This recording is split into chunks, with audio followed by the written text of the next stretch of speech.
So saya jelaskan pada tuan, fikir dululah nak jumpa bos ni apa hujah dia. Sebab nanti kalau tim jumpa saya, dia memang hujah dia adalah dia bekerja. Saya buat tu, saya buat ni kan. Jadi dia ceritalah semua yang dia buat. Dia tak cerita apa yang dia tak buat. Dan orang yang mendapat kenaikan yang lebih tinggi, ada 40 kali ganda lagi yang dia buat pada kita ukur diri kita je. Kita rasa kita letih, berarti kita banyak bekerja. Kita rasa kita balik lewat, kita sebab kita kan. Kita drive, kita kena datang hari Sabtu. Hinggalah kita tak nampak orang lain bekerja di bawah tekanan pekerjaan tu macam mana. Minta naik gaji ya. Aduhai, macam mana dari ratusan kes lah saya kata, mereka yang datang sejak 1999 saya jadi pengurus. 2005 saya dah jadi CEO. Kemudian 2010 saya jadi senior vice president. Ratus lah. Tiap-tiap tahun kita akan ada. Tengah tahun kita akan ada orang minta naik gaji. Saya tak pasti struktur syarikat tuan-tuan bekerja. Kalau dia struktur syarikat ni, dia dah ada proses di mana kita buat KPI. Lepas tu peserta isi borang KPI. Superior dia evaluate. Kemudian manager rank akan putuskan tentang berapa dia jatuh di bawah star bekerja tu. 3 adalah baik, 4 adalah amat baik, 5 adalah cemerlang.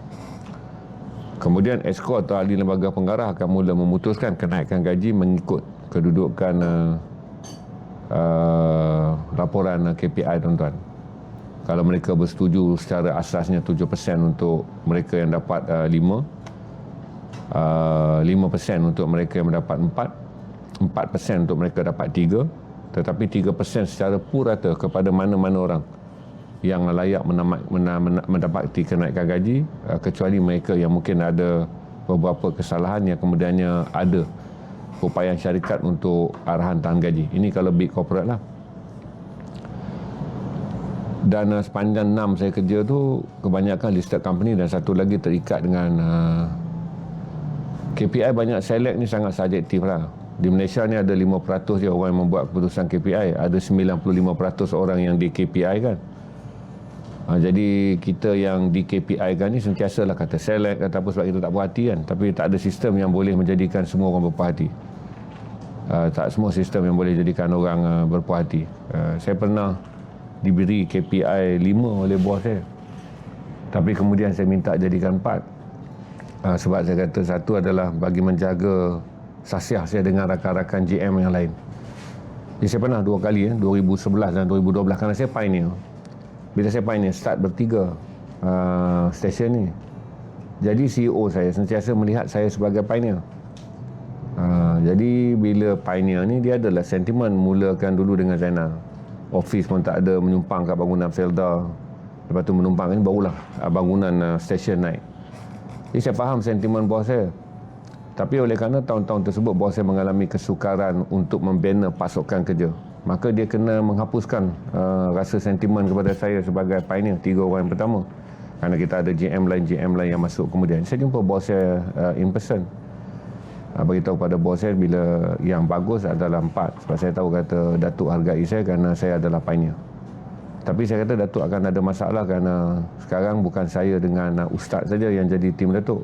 Datuk dah ada 8 ke 12 anggota pasukan baru yang tak berada dalam sentimen kita bertiga ni. Tumpang bangunan Felda, kemudian duduk 3 bulan bangunan Felda, tak ada apa, komputer apa semua pun tak ada. Kemudian kita menumpang bahagian bangunan talak dan cerai tu, kahwin dan cerai tu kan, dengan ada laptop kecil apa semua kan, sebelum stesen siap. Bila stesen siap, semua orang masuk dalam stesen siap, dan mereka tak ada dalam tempoh 6 bulan ke 8 bulan proses bermula.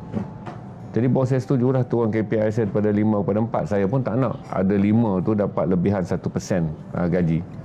Kemudian saya ada masalah dengan rakan pasukan saya juga, yang sama masuk dengan saya nak bergerak as a teamwork. Kita tak nak ada satu anomaly yang boleh dielakkan. Sebab kelebihan 100, 200, 300 pada 1% gaji, kemudian kita ada burden kerana kawan akan anggap kita ni favorism boss, itu tak terbeli dengan nilai kenaikan gaji tu.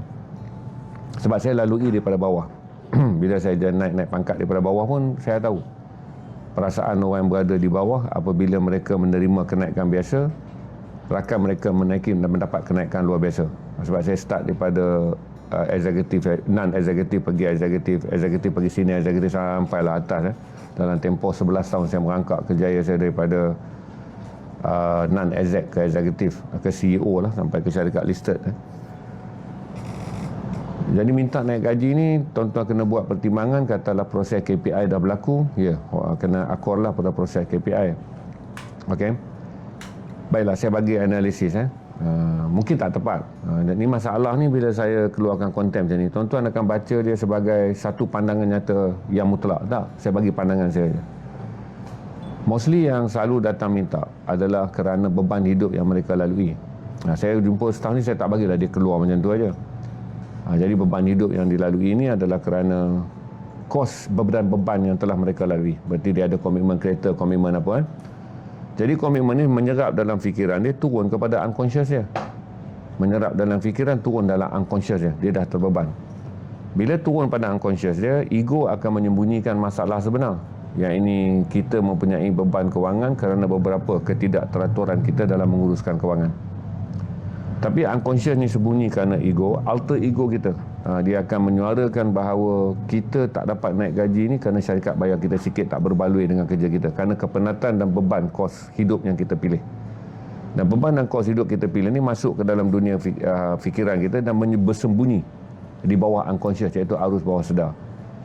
Kemudian arus bawah sedar ni kita lindungi dengan ego sebab nak memikir dan mengakui bahawa hidup yang sedang kita lalui ini terbeban kerana kewangan kita ni tersalah catur ataupun berlaku proses-proses yang lain. Dan tempat kewangan ni adalah gaji. Yang kewangan kita bawa rumah apa semua, beli apa semua tu, dia datang daripada gaji. Tapi ego kita menyembunyikannya. Naik ke atas alter ego hanya bercakap saja tentang kerja kita sebab ini sumber gaji. Jadi kita mula ada rasa beban yang berganda untuk menuntut kenaikan gaji kerana ego telah menukar kepada alter ego yang lain. Jadi mostly bila saya jumpa dengan tim saya, orang yang sama tahun tu saya sign personal loan di bank rakyat atau bank-bank mana lah. Saya sign personal loan, itulah orang yang kemudiannya akan datang pada saya. Yang kemudiannya akan bercakap kenapa dapat 3 tak dapat 4. Kenapa dapat 4 tak dapat 5. Jarang orang tanya kenapa dapat 5 patutnya dapat 4. Kenapa dapat 4 patutnya dapat 3. Jadi setiap tahun kenaikan gaji adalah perkara yang sangat rumit. Menjadikan sangat rumit.